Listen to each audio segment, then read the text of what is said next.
Hey y'all, out here at the East Tennessee Mopars Club's annual show, and I met this gentleman, David, a couple months back, and I was glad to see him out here because he's got a 71 Cuda that's just a beautiful car, and he lives a little bit away from me, so we weren't able to get up and shoot the car away from the show, but he's so nice to give me some time today to show it to you. So hope you all like this one. Let me run him down and we'll take a look at it. David, how are you, brother? Just fine, Scotty. How are you? I'm outstanding. Thanks so much. Okay. Tell me a little bit about your hot rod. Okay, the car, Scotty, originally came out of Berea, Kentucky, and I've owned the car for probably about 12 years. Probably as far as restoring the car, I did maybe 90% of it.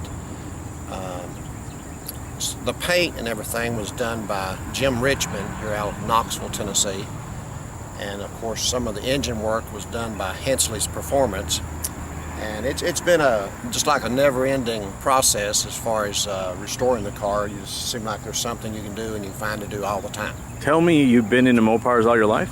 Most of my life. In the 70s, when I graduated from high school, my first car was a 71 Charger 340 car, and we used to drag race them a lot on the street, and every Friday and Saturday night we'd have some races lined up with local boys or out-of-town boys, and that was basically our life, was street racing on Friday and Saturday nights in the 70s, through the mid-70s and the late 70s. Back to when you could get away with it. That's correct. I was caught a couple times, but when we could get away with it. And I say that because I'm a child of the 80s, and we used to do a little bit of it too. But the problem we have now is traffic. You know what I'm saying? It's a 24-hour world we live in. I'm sure you weren't doing this at noon or 3 o'clock in the afternoon. You did it at night when there was no cars on the road. That's correct. The traffic wasn't nearly as bad, and usually it was around 2 o'clock in the morning. Right. And we had a section painted off on the main strip, 25E, and you know, every Friday and Saturday night, I've seen as high as maybe 25 cars there at a local restaurant, and everybody was there to race. That's right. No, like I said, we used to get away with it too, but nowadays, like I said, traffic, the roads aren't as good as they used to be, Correct. and it's just, I'm not trying to sound like an old fogey, but it's just a lot more dangerous than it was when I did it.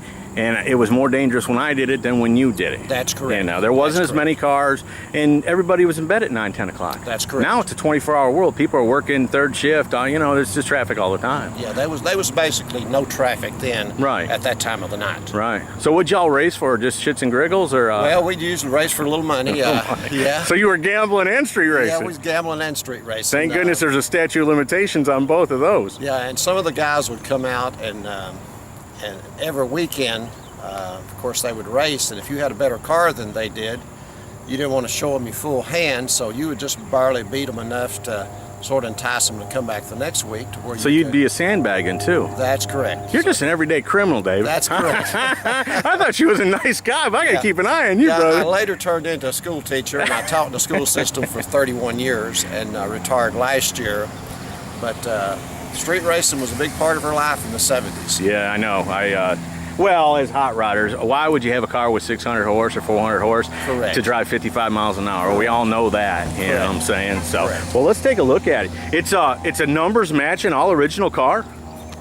It is a date-coded car. The block is date-coded. The heads and everything is modification on it. And, of course, it's got aluminum heads on it. Okay. And they came with steel heads. Okay. And so I've tweaked it just a little, but I've tried to keep it as much stock as possible. So, but this was what motor's in it? It's 426 Hemi. Okay, so it's got the 426. It's not the original 426, but it's a 426 car with a 426 in it. That's correct. From that date that this car was built. That's correct. Just explain to everybody so we can be straight up with what we got here. Okay. What all Hemis did they offer in '71?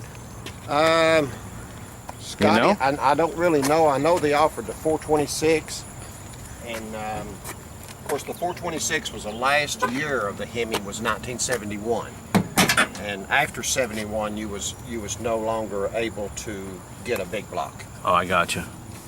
Now, is this interior, have you redone it? The interior has been redone, yes. What kind of shape was the car in when you got it? It was basically in good shape. The car was originally green, and I just couldn't bring myself to paint it back the green color, so I painted it the lemon twist. So was it sublime green? Or was it an ugly green? It was an ugly green. Oh, okay. Yeah, it wasn't the lime green. It wasn't that. Was the car pretty straight when you got it? Yes, it was. Some minor rust on it, little surface rust. But basically, overall, the car was in good shape for a 71 model. Where'd you find it at? It came out of Berea, Kentucky.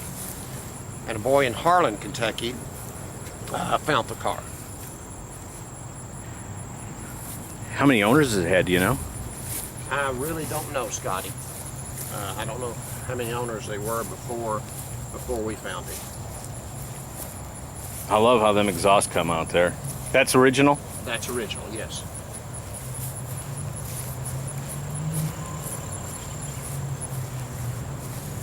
How long did it take you to restore it? Well, we've been working on it. It took about 2 years to get the restoration on it done, but again, I've worked on it for the last 8 years, changing it. Yeah, you never get done with That's one. right. Yeah. Let's see under the hood. Do you mind? Okay. Let's look at that 426 Hemi. Cool car. I love these cars. I think everybody loves them. I think even if you're a Ford guy, a Chevy guy, whatever, you still gotta love a Cuda. Shaker hood on it. And yeah, I love how they do the shaker sticker too. Supposedly when it started, it all straightens out.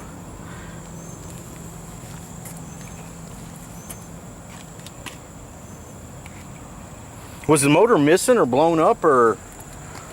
The motor was missing. Missing? That's okay. It's a real 426 car. It'd be nice if it had the numbers matching motor in it, but it doesn't surprise me it didn't, because they went out and blew them up. Correct. Yeah. Yeah. Doing that street racing he was talking about. Yeah, they was very few 426 Hemis in 71. I've heard two different numbers. I've heard 17, and then I've heard 29. Okay. And I'm not sure which one is correct. There was only 4 convertibles, and I saw 2 of the convertibles, and in Carlisle, Pennsylvania, and you know that's the reason the cars are. So we know there wasn't hundreds, though. No. Most there would have been 26 of them. Yes, 29. 29 of them. Yes. And this is one of 29 real 426 cars. This is it's a date coded engine. It's not a numbers matching 426. No, I got you, but it was originally built as a 426 Cuda. No. No, it wasn't. It was not. No. Okay. No. This car was originally a 440 car. Oh, okay. How many of those do they make? I'm not sure, Scotty. How many Okay. they made. Can we hear it run? Sure. Yeah, let's hear that. Sorry about that, folks. I got a little confused on how all that was working out, the documentation of the car.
And those are the original style wheels that would have had on it? Those are called Valley wheels.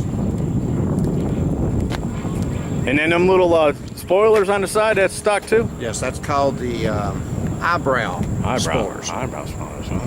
Those are original, and of course in 70 and 71, Scotty, is the only year they had the fog lamps in the front too. I was going to ask you about that. That's Yes, stock too? That's stock too, yes. Wow.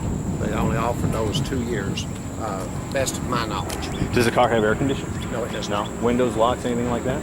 The windows lock, not any power locks or anything Okay, like that. okay. Just manual. All right. Yeah, I guess back then, you know, the thing is you just bought them as stripped down as you could, right? That's correct. You didn't want any more weight than when they you had to have basically want them to race. First Right. thing they usually did when they had these cars in the 70s, the shaker. Of course, the shaker was a lot of trouble because of getting in there, adjusting the carburetors and different things. So that's usually the first thing it went. No kidding. Yeah, they took those off and just threw them and discarded them to where they could actually get in there and fine-tune the carburetors and everything, and not so much trouble. It's hassle getting that off. It probably takes 20 minutes to get the shaker off. You wouldn't do that today. No, I would not. You would not do that today. I think that's the thing too, is a lot of times anymore we want the performance, but we like the aesthetics of the car too. So, correct. and I love a shaker hood, and it actually works. It takes air in there and all. That's correct. Is there a way to shut it off in the rain, or do you not have to worry about that? Yes, you have a cable on the inside and a throttle that you pull, and you can open or close it at any time. Okay, cool. And the car has, it came in 71, of course, with an inline 2.4 bars. Okay. You So it's got 8 barrels on it? Yes. Holy You smokes. can't see them for the shaker, the bubble, Right? but it actually has 2.4s. 2.4s on it. Wow. Well, David, that is a beautiful car. Brother, thanks so much for letting me look at it. Okay, you're welcome. Thank you. Anything else you want to tell me about before we go? No, we've enjoyed the car. We've took it to shows. You said you won some big national show with it. It won first place at the Mopar Nationals in Columbus, Ohio. And of course, we've had it to Carlisle, Pennsylvania several times, and it's won up there.